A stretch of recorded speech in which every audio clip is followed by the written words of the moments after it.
Hi everyone, so today, it's raining, isn't it lovely?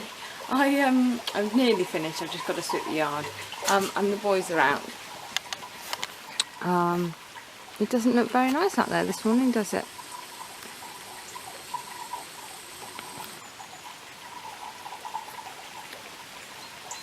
You can just about see them through the rain, because it really is. There they are, chucking it down with rain. Basil is behind Tommy there somewhere. There's his head in the middle there.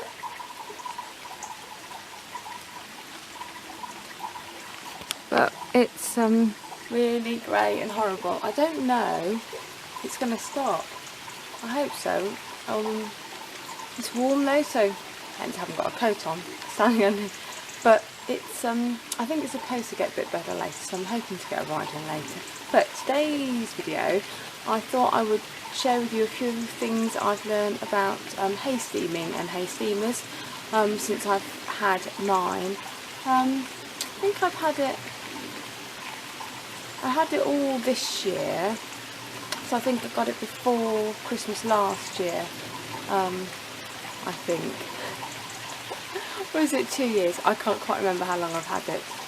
Anyway, I think it probably is nearly 2 years now that I've had it. So, this is the one I've got, which if you watch my videos regularly, you will have seen before.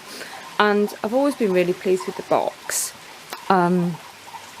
which obviously, well, maybe not obviously to anyone else, but it was the thing I looked at more when I bought it,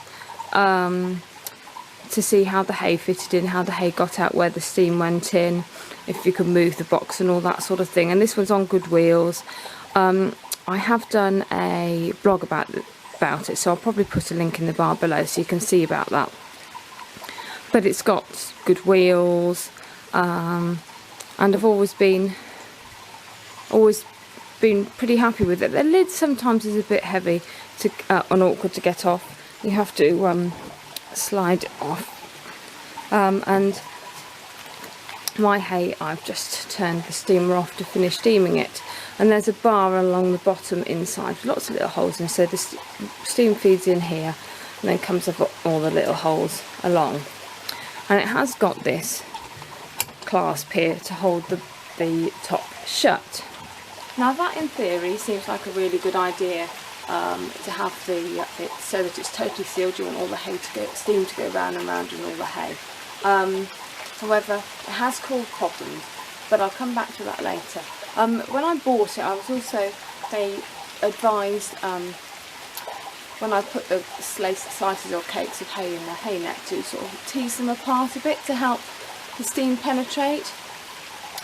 I started doing that, and it was really difficult to get the hay nets out of the box again afterwards, because it's got a lip on it so that to try and prevent steam escaping. Because they were teased apart, they were much bigger and bulkier, and they were constantly getting caught. So I decided to stop doing that, and actually it seems to steam all the way through absolutely fine with it as cakes. So I have stopped doing that, and it means the hay nets are much easier to pull out of the bin when they're done as well. What I do is I steam in the mornings when I'm doing the horses, as you all know, and then I actually usually leave them in the box all day. So they then get more steaming obviously later on, even though for a bit longer, even though the unit is switched off. And then it keeps, I don't find it go mouldy or anything like that in the day. I probably wouldn't leave them in there for more than till the evening. But I don't have any issues. They're usually absolutely fine to the evening when I get them out and put them in for Basil. The biggest problem I've had with steaming the hay has been with the unit that delivers the steam into the box. And that is not something I really looked at when I bought it. It didn't really occur to me that it would be a problem or an issue or anything like that. The unit that it came with kept failing, and eventually we got a different sort. We had difficulties eventually with the warranty, so we bought a different unit to deliver the steam into the bin, and we discovered that if you shut the lid, some of the I'm not very good at the words, I'm afraid. Some of the, is it like condensation or stuff that comes back off the hay when it steams? So obviously, you know, like when you soaked hay, you've got hay wet, there's like this browny water in the bottom of the bin, which there is a little bit in the bottom of this. I think that some of that steam goes back up the tube and maybe affects the steamer somehow, because since I've not shut it 100% and keeping it open like about that much, it's been fine. Touch wood, it'll break today. So that's sort of quite a top tip I think that I've discovered. I don't know if anyone else has had these issues or not. You can pay a huge amount of money for the most fancy boxes in the world, but actually really I don't think you need a fancy box. This is fine. This was middle of the road. It's the unit that delivers the steam that's so important. It's got to be big enough to hold enough water that'll steam for an hour, because you have to leave it for 5 minutes before you're allowed to top them up.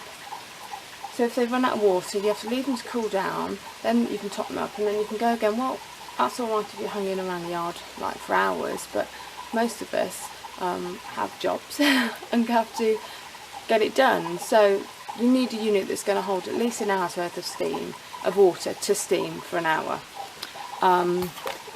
because you do really need to steam it for an hour, and then that really gets it all through all the hay, and makes it all lovely and sweet and soft and tasty for them. Hazel just loves it, and Chesney would eat that as well if I steamed his. He thinks it's much more tasty than his hay. But obviously you also need a good long hose to get in there from the unit to the box. I've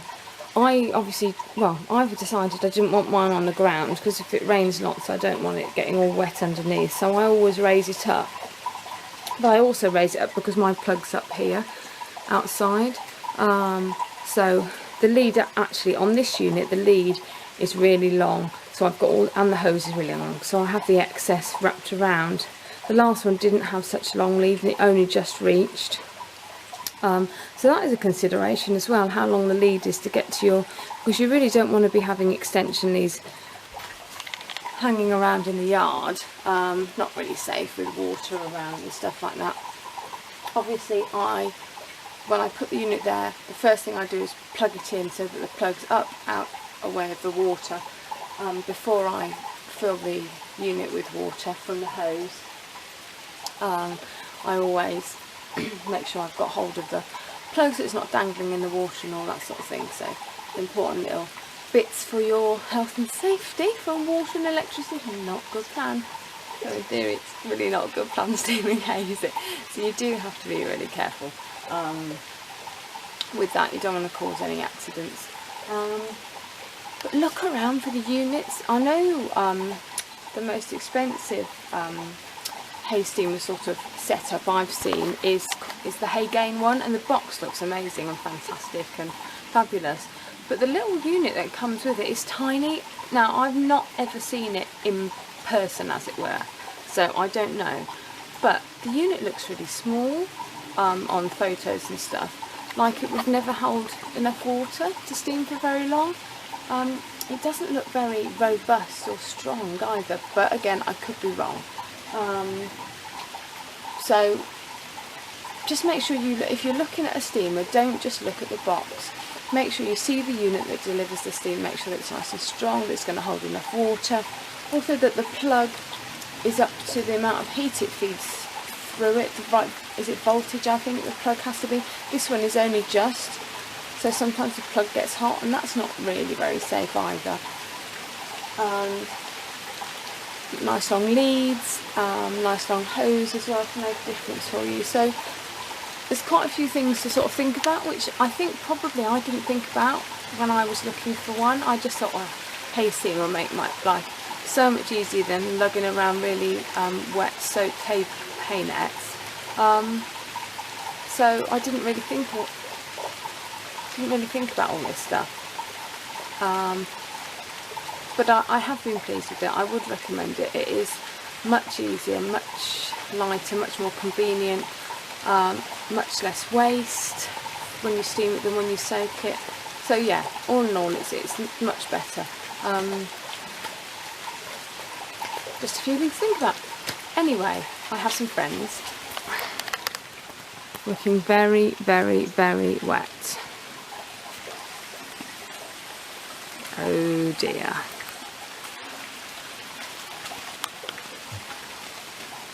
What a horrible day.